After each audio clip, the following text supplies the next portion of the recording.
Hey y'all!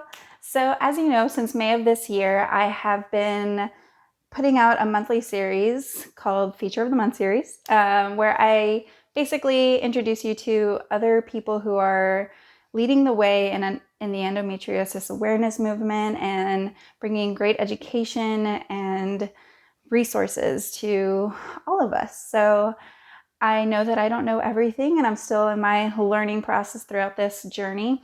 And so I want to be sure to bring you all the education that I can, and that involves bringing people on board to help me. So if you haven't checked out the previous months, we have four. I think this is the fourth one. If May, June, July. Yeah, so this is the fourth one. So if you haven't checked those out, go ahead and check them out. I'll put the links somewhere around here. But at this point, I want to introduce you to another Melissa. I feel like recently I've been meeting a lot of Melissas or hearing of a lot of Melissas who are involved in the menstrual movement or endometriosis awareness movement. And I'm really proud of Melissas right now. So I'm excited to introduce you to Melissa Turner. She is from Endo Empowered, and let's just get into it. Here's our video. Oh, and before I go, so the quality of my side of the video seems to come and go, and I really apologize for that. So you will be seeing some pop-ups of the actual words that I'm saying because it just doesn't quite line up. So hopefully this doesn't bother you because Melissa's side is unaffected and you want to hear what she has to say. All right, well, let's get into it.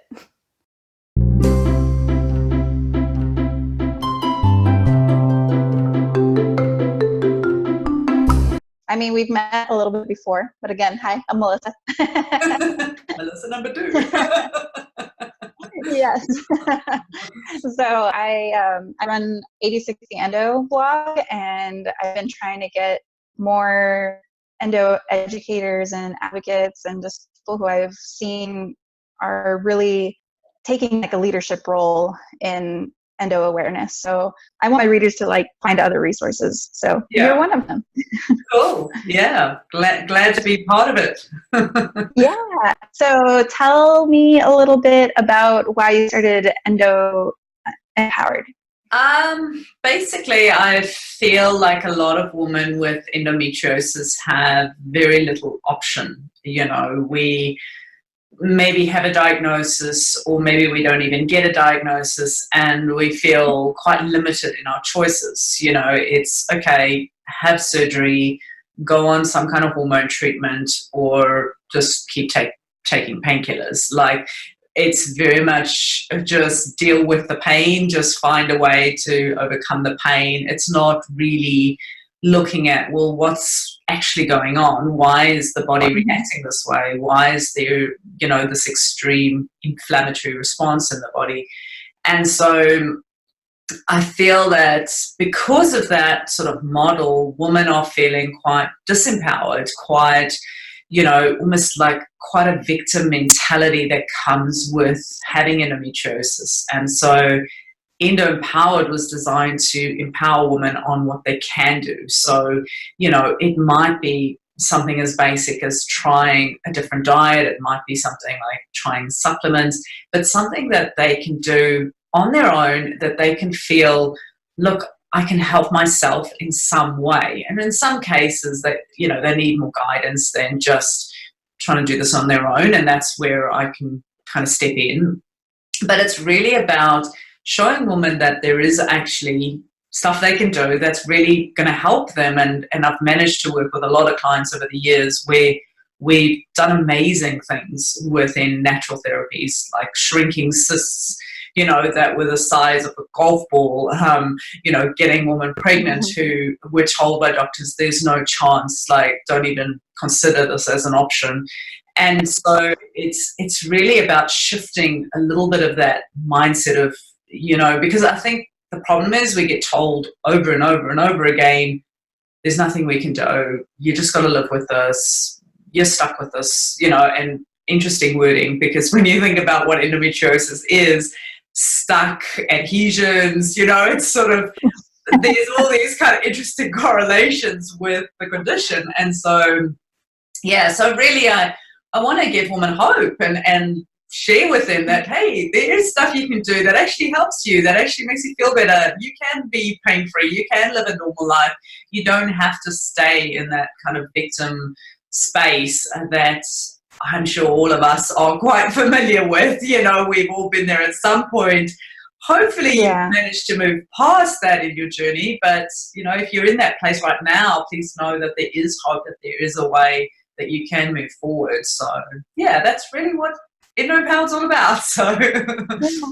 That's awesome. I mean, that's a big, that sums up a lot of why I started my blog as well. I mean, I hit a point where I was diagnosed, and then I got into a little bit of depression because I was like, oh, what can I do? There's no cure. And then I found out that I can do a diet change, and then that became, oh, I can't eat anything. So then it's really, really mentally difficult to get through all of that. yeah, And yeah. so It's once also I kind shifting the mindset from of, yes.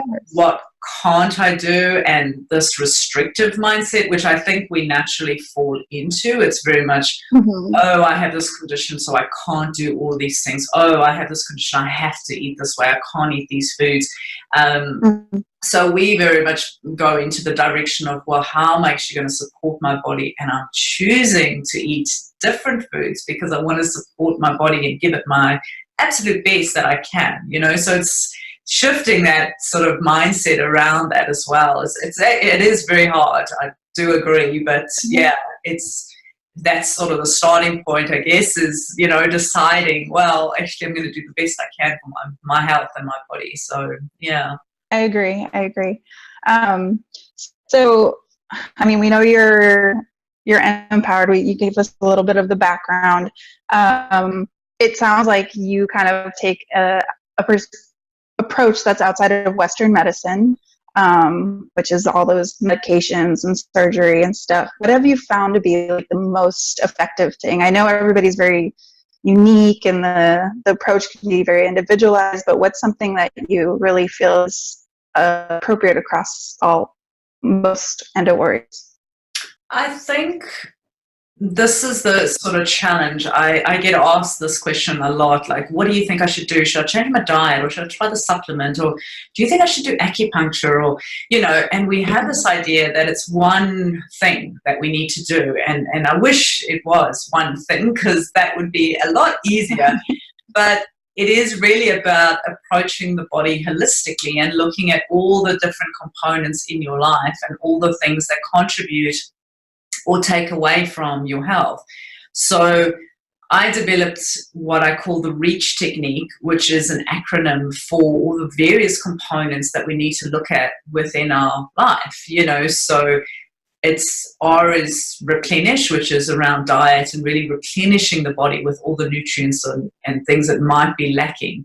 Now, if we don't have those things, your body is not operating at its optimal, you know. So it's kind of like the tools that your body needs to function. And if you don't have them or enough of them, then you will have those feelings of fatigue, and your body will, it's kind of, I describe it like a windmill that's missing one of its spokes. So it's running, but it's not running quite as smoothly as you'd like. Yeah.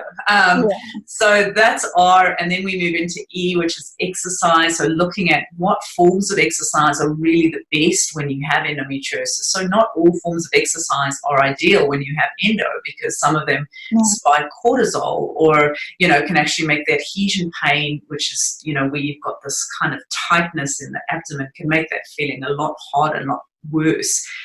So sort of being aware that that can be a trigger for pain. Then we move into A, which is a firm. And this is a huge one, which I don't see a lot of other practitioners and sort of experts out there sharing, is really the mind-body connection and the beliefs that you have around yourself, around your health, around your endo, you know, making connections with why is the endo on the left versus the right, like what are the things I'm inflamed about in my life right now? You know, and what I find a lot of women with endo have is this overthinking, over anxiety, over analyzing, you know, and this is driving a lot of that stress response in the body. So it's hugely important to look at, well, what's actually the underlying reason you have these beliefs or this need to overthink and over worry?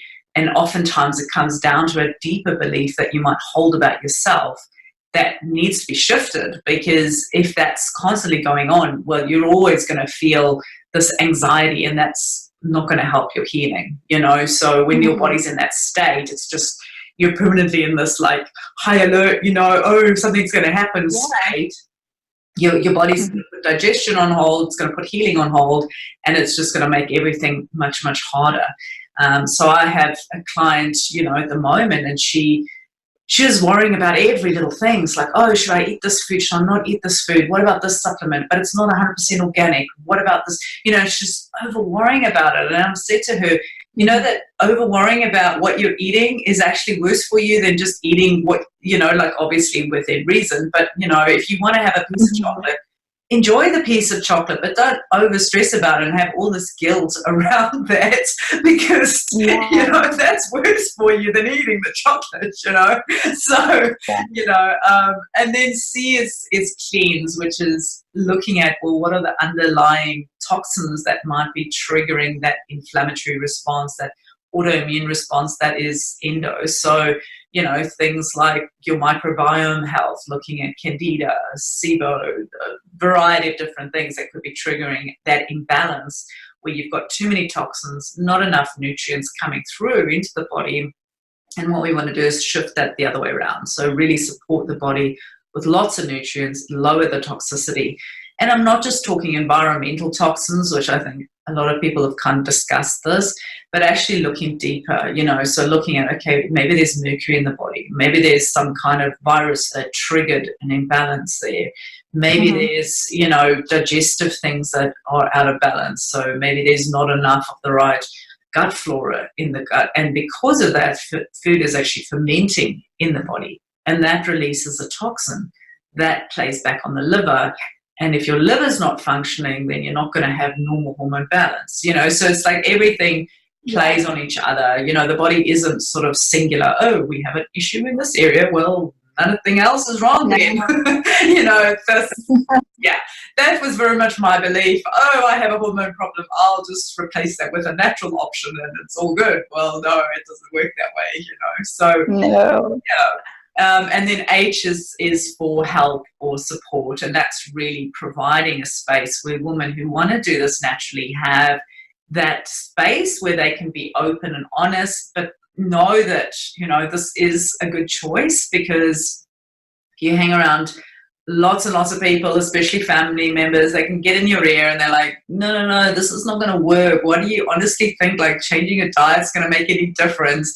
You need to go and see a specialist, blah, blah, blah, blah, blah. And, you know, creating that doubt in you is, you know, makes us not want to actually stick with things. And so having that community is super important. So, yeah, so that's kind of the approach that I take, and this has been very effective for clients and women around the world. It's, you know, it's amazing how if you provide the right environment for your body to heal, it does the healing. So I'm not saying eat this diet and that fixes everything. It's what does your body need? How can you provide for your body? And then your body goes, fabulous, I'm finally given the right stuff that I need. Now I can go about healing. You know, I've kind of gotten rid of that mercury that was plaguing me for years. Yay, I can breathe, I can do my job, you know. So that's kind of, that's the approach that we take. I love it. It's very important to take that approach where you look at everything. And when I think of holistic, like some people think of holistic being just Chinese medicine or like chakras and all that, which are great, but when I think of holistic, I think of like the whole mind body connection in conjunction with science that we know. And so I love that approach that you're taking, and I can see why it's effective. Even going back to with incorporating things like acupuncture and, you know, massage treatments like Ovigo therapies and things like that, because all of that will help. But once again, it's really about, okay, how am I supporting my body as best I can? With Endo Empowered, what we've tried to do the best is to provide women with what they can get access to from anywhere. because the trouble is, like, if you go and see an acupuncturist, that costs, if you do it consistently, it costs quite a bit of money. And you may not be in an area where you have somebody who's very good at it. I've been to see a lot of acupuncturists over the years, and the skill level's quite varied, so you could come across somebody who's really good at it and then you actually get results, or come across somebody who has no idea and not no idea, but they, maybe don't have the same skill not level. as much experience. And so then you don't feel the benefit, and then you might dismiss all acupuncturists, but we all have different experiences and different learnings, and there are always going to be better people out there that can support you. So, yeah. Yeah, I think it's not important to not just dismiss an idea or an approach based on one encounter. I think most things, it takes a couple of times to kind of feel the benefit. So it's something to remember too. I wanted to go back to when you said the mindset about, like, if you want the chocolate cake, then eat the chocolate cake. So I actually have a story. In Easter of this past year, I went to a buffet with my mom, and they actually had a lot of gluten-free, dairy-free options, but then they also had these things that I grew up eating as a child, like flan and tres leches, and it all looked delicious. And I put in my mind that day I was going to enjoy the day, enjoy the food that I wanted to eat, and I was going to be okay. And I had no flair whatsoever. Yeah. So it's very true that the mindset can have that. Of course, I didn't overdo it, but I enjoyed what little bit I managed. Yeah, and that's the thing. It's like, I think we place so much emphasis on being good. I hear, I don't know if I can be that strict with the diet, and I was naughty today, I had this and that. It's like we've put that there. Like, why do we have to punish ourselves? Why do we have to have this, I'm a good girl or I'm a bad girl? It's like, why do we put that there? Like, who's to say that that's good or bad? We can decide. So yeah, that's very, very true. What do you do to manage your stress? I do various things. So I'm not somebody who does one thing all the time. I jump around. So at the moment, I do a morning routine where it's really about focusing on gratitude, looking at my what I bring to the world, and recognizing that. So it's a little bit of gratitude, but extending that out. So saying, okay, well, how am I amazing? How is what I do amazing? And really congratulating yourself for that. Because I think, and it's really interesting because I've had a few clients where I've tested this on here recently, and it's so funny to me how we struggle with the same things. So most of us can do gratitude quite well. We can go, oh, it's beautiful that it's raining today because it, feeds the plants and blah, blah, blah. We can come up with something about gratitude. But when it comes to the point where you've got to congratulate yourself, I had one lady who actually said it took her 3 days to come up with something to congratulate herself about. Oh, no. And it's so sad, but we just don't do it. We don't think about, what are we proud of? What have we achieved? What are we good at? We are always going, oh, this is the next best thing. I've got to do this next. And, oh, that wasn't good enough or whatever, and it plays so much on the psyche and so much in that whole kind of how you feel about yourself and how strong you feel as a woman and all these things. I mean, it's unreal how this simple practice can shift things so dramatically for you. And I have another lady who said, I couldn't figure out anything amazing about myself. Not a single thing. I'm like, seriously, like not one thing. Like, you have beautiful red hair that goes down to your bum. Like, seriously, that is amazing. She could not think of a single thing, it was, it's so sad. And I think I don't know why we have such high demands on ourselves. So that is something that I've started doing. On occasion, we'll do yoga in the morning, but I've found that I now do yoga later in the day. But generally my morning, I try just do that. And then if I can fit more in, I'll do more. But that tends to be my morning practice at the moment. So, Yeah, and that really helps me. I noticed if I don't do it, like I really notice how the stress creeps back in. It's so funny to me because Yeah. a lot of the overwhelmed thoughts come in for me. So I tend to go, I've got to do more with my business. I've got to, reach more women, blah, blah, blah. So this starts creeping in. But when I do the practice, I feel much more like at ease with where things are at and things are coming. Mhm. It's really funny how much that mindset stuff plays on you and how it can influence how you feel. Yeah. So, Yeah, there's a lot of research around mindfulness, and it does plays a large it's a large factor in how you're gonna proceed through your day and how you're gonna take in the things that come at you that you're not prepared for. So it's awesome. Good. mm. Um, let's see. Is there anything that you would advise against for somebody who has been diagnosed with endometriosis? Sorry, who I missed Who that. has been diagnosed with endometriosis? Um, from a medical standpoint or from a natural Mhm. standpoint? Either or. Okay. I would probably, for women who kind of don't have dramatic pain, like unless your pain is consistent every single day, I would really be questioning using surgery as a constant treatment.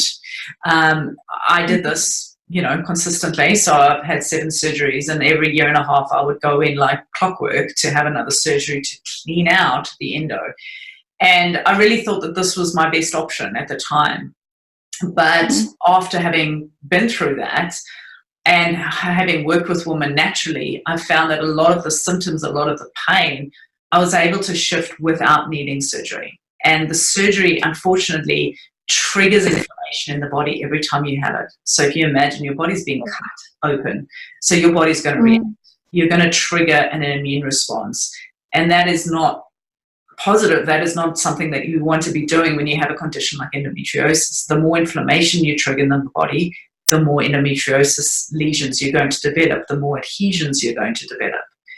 Every single time you get cut, your body is going to build lesions inside. Scar tissue. Scar tissue, it does this. It's natural. That's what healing does. It's like when you cut yourself, you get a scar. Now, over time, that causes more and more restriction of those organs. So they start to stick together and there's no movement. So that's where a lot of the pain can come from. And I've had so many women, they come to me, unfortunately, end of doing a lot of surgeries. And they just say, look, I just don't know what to do. The pain just keeps getting worse every time I have a surgery. And it's sort of, well, that's because you've triggered inflammation and now you've got more adhesions building.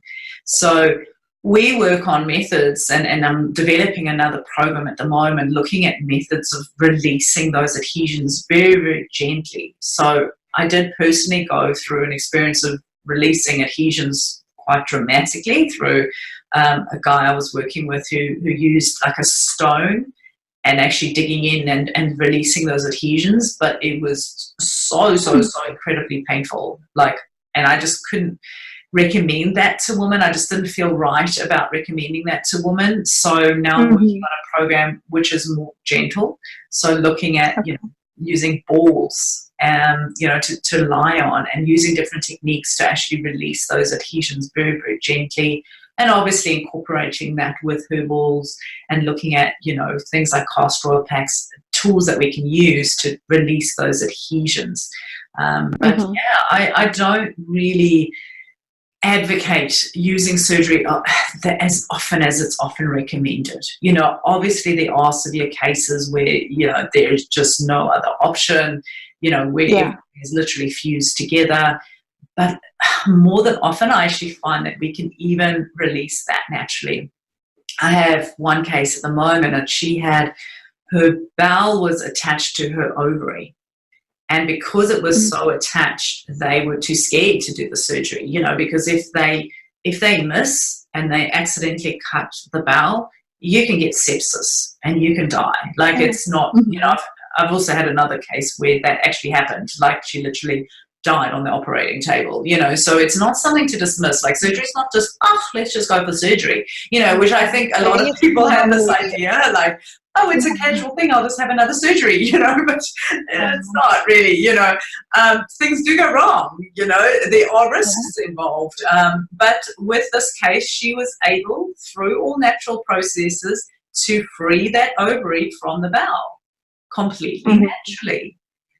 So it is possible, but I think we have this vision that we need a surgeon to go in there and cut things and remove things. And, so that would probably be something I'd say. There are also natural treatments out there which I don't advocate. So I'm not a big fan of using phytoestrogens. So things like flax seeds, red clover, raspberry leaf tea. I don't recommend those, and I see a lot of women taking those daily. So there are certain moments, like if raspberry leaf tea can be beneficial, like if you're in your first month of pregnancy and things like that. But I see it's been taken too long, and it's not actually supporting endometriosis, because there's this idea that it is a hormone-based condition. So let's just replace that with a natural hormone. But it's not a hormone condition. That is a symptom. There's an imbalance in the hormone balance because of the other things going on. So I don't advocate that. And even though a lot of naturopaths will recommend that, and a lot of, even books will recommend that, I don't. I just don't agree with that approach. To me, endometriosis needs to be looked at on a deeper level. So you need to look at, well, why is there a hormone imbalance in the first place, rather than just trying to fix that symptom. I definitely agree. Like surgery is not something to be taken lightly. I mean, no matter how minimally invasive they say it's going to be with this laparoscopic procedures and stuff, it's still a surgery and still has risks. I think a big part of the reason people have so many surgeries back to back is because there are so many surgeons who don't know the deep excision, how to remove it using deep excision. And so that can definitely be a factor, but I agree. If you can manage it in another way than in holistic, then that's definitely worth looking into. But it should always be with like your doctor and somebody, a practitioner who can help guide you, I guess. Yeah. I mean, even excision surgery, I've had women come to me afterwards and say it didn't help, didn't work, Yeah, I've heard that too. Yeah, I mean, it's certainly looking at it better than, what I had, which is all ablation and, burning off things. You can't even imagine that can be good, but, so... but yes, I had ablation as well, and I didn't feel like it actually made it worse. So, which is what they're saying. Yeah. Have you yourself experienced anything like infertility, or do you have any comments about that related to endometriosis? Yeah, personally, don't have a huge amount of experience around that, but like I've said, I've helped so many women, and it's lovely to hear. I got an email yesterday from one of my members who wrote in and said, I just had to write to you and tell you that I've managed to get pregnant. And, it's lovely because I know how much it means to them. And, it's such a huge life-transforming experience. And so so that's really lovely when that happens. So. That's awesome. So you've seen your program helping women. Of course, yeah. I wouldn't do this work. I mean, it's so lovely when you can transform women's lives, and we've literally just closed the doors on our group program, and I'm so excited because I've got all these women who, I know how much help they need and how I can help them, and it's so wonderful to do something that really transforms lives. I had a client recently who we worked very closely. She was the one I was telling you about who had the huge cyst that we managed to shrink, like literally in 6 weeks, which was awesome. I mean, she was so good. She did everything I told her. Some clients kind of like, they're a little bit on the fence, so they don't always do the work, but she was like, right, I want to work with you. I've got 6 weeks. They're going to do another scan in 6 weeks. I need to have this cyst shrunk. Like, that was her thing, Mm-hmm. And we went and we did all these things. And then towards once she'd gotten the results and everything was fabulous, she was walking around the house with her laptop. And as she was walking, her husband kind of said, hey, I want to say something. And she stopped the video right where her husband was standing. And he said, I just really want to thank you so much for helping my wife because you have transformed our lives. And I mean, honestly, I was just like, oh, don't make me cry, Yeah, I would have cried. But it's that kind of thing that makes you just go, yeah, this is really, really so wonderful that I can really rewarding. It's through my own experience. Like, I struggled for so many years and just couldn't find relief. And now it's like, yay, I can actually help women, get through. Because I didn't have that. I didn't have anyone, there wasn't even examples out there of people. I lent on, cancer survivors. That was as close as I could find to give me hope, so, yeah. There's definitely, or at least I'm noticing that there's definitely an increase in education and awareness right now compared to previously, but we definitely have a long way to go. You were mentioning supplements earlier, and I know we've spoken before, and I know you had mentioned, I don't know if it was a supplement, but it was for liver support called chlorella. Can you discuss that? Yeah, so chlorella really it's a seaweed base, so it's, supporting your body on many levels. You've got iodine levels in there, selenium, which often I find there's a deficiency with many women with endo, so they often have low selenium levels, low iron, low iodine, and seaweeds actually provide quite a lot of those core nutrients. But what chlorella does is it helps your body detoxify as well. So you've, got something called dioxin, which hopefully your community has heard about. But dioxin has been shown to be a direct contributor to endometriosis development in monkeys. So there was a study done by I think it's the Endometriosis Association.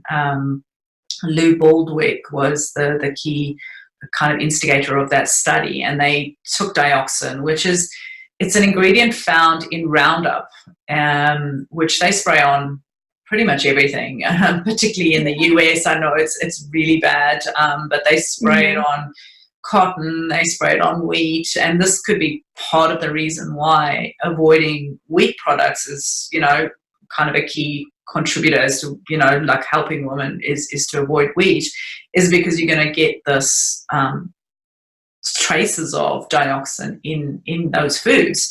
And another reason why we want to try and go organic on our fruit and produce and what we're eating, because that, unfortunately, it lands up in the food and it sits in the fat cells of animals and in us, So, but dioxin has been, like I said, shown to cause endometriosis growths in monkeys. And so we want to avoid those, but we also want to try and flush out those dioxins in the body. And chlorella, there's studies that have shown that it can do that with dioxin. So that's why I recommend it, because obviously if there's a toxin that's directly contributed to endometriosis development, we want to, try and get rid of it. So, yeah.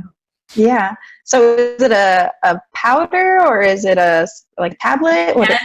You can get any variation. I do generally recommend liquid forms of things just because it's more absorbable by the body, but it doesn't have a very nice taste. So, depending on how adventurous you're feeling, but you can always just hide it in something, like a juice or a smoothie or something, and then you won't necessarily taste it so much. But yeah, it's I get the squirty. It's like a little bottle, and you just press the squirty and you squirt that into your liquid, and so it actually tastes quite nice if you're having juice, so like a celery juice or something like that, where it actually gives it a little bit of depth, which is quite nice actually. actually adds to it rather than being something to Oh, consume okay. it. So, Good to know. Is there a recipe that you'd like to share that you love, or something that's easy for endo warriors to make? for chlorella or in general? In general. Oh, now you put me on the spot. I don't know. There's so many. I know. You don't have Yeah, to. yeah. There's so many wonderful things you can make. Are Yeah, you a big I don't juicer? know. Probably the chlorella juice. I mean, you could do Mm-hmm. like celery and then add in. So if you do celery and then like some kind of apple or pear and Mm-hmm. just the squirt of chlorella, it's amazing. It really is good. And you will feel Okay. a shift. Like I actually feel a shift when I drink that. It's like you can feel, because it also helps you like your brain power and your focus and all of those things. So it's not just like, one thing. It does a whole lot of stuff because when there's toxins in the body, that's when you often feel this foggy brain. I don't know if you've heard that, but like, when you can't Yeah. focus and you're like all over the place, that can often be contributed to toxins in the body that are inhibiting your brain's function. So chlorella helps detoxify as well. So yeah. Thank you. Thank you.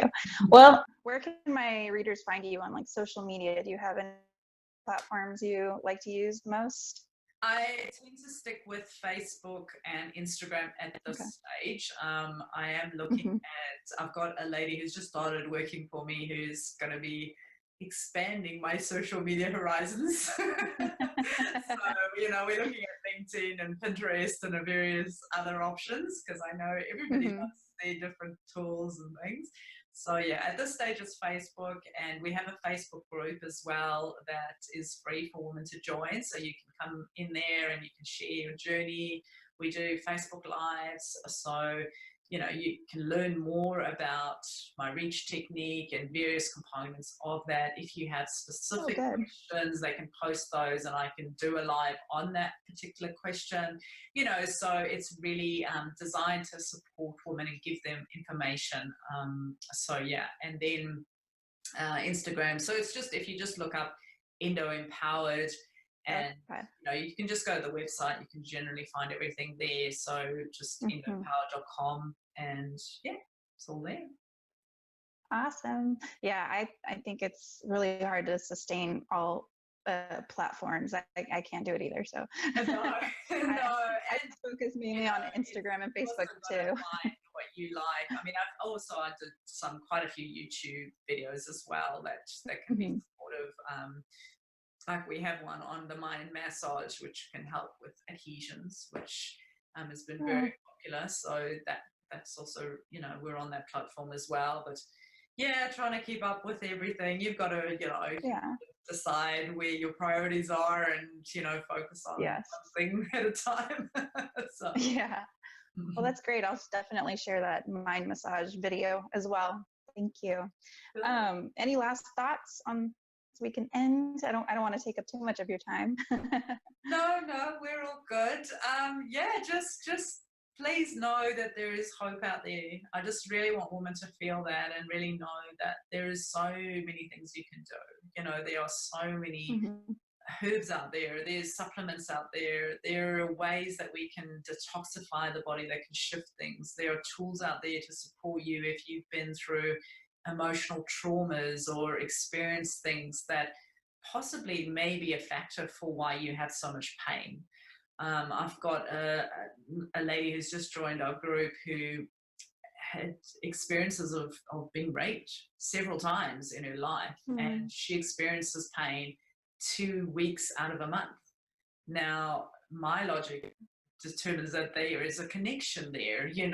If you've been through something like that and you haven't released the pain of that, that needs to be addressed, that needs to be looked at. And so find tools that work for you.